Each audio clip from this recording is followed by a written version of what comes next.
how to develop a personal brand for an immigrant that his native language is not English. So it's kind of that limiting beliefs that he's not interested, you are not native, and it's very hard to get to that level.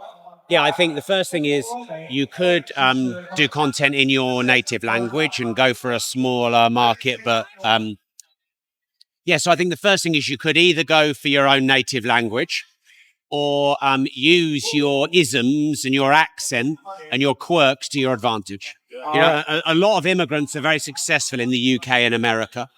Obviously, you need to get to a certain level of English to be understandable. So maybe you do need to study a bit and get your intonation good enough. But then play on.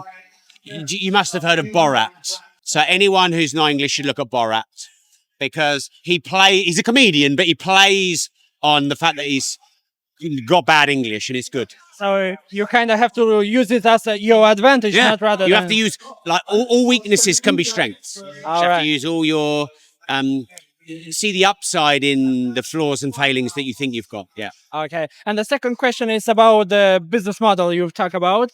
Right now, I'm offering services, AI integration and automation for businesses.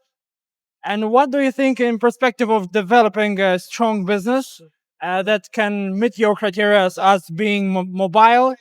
Right now it's mobile, but I feel it's kind of everyone is getting into those services right now. Okay, so the first thing is it doesn't matter what anyone else is doing. What you've decided to do, you've decided to do. I do real estate, and there's lots of big real estate investors. And if I look at all these big real estate investors, I wouldn't have even got into real estate. The only reason you look at other people is to learn and just to check that there actually is a market. Once you've done that, ignore what everyone else is doing. What should do daily to get somewhere big? Well, I think get up early if you can. Yeah. Spend at least 1 hour a day researching and learning about your business model or your area of expertise.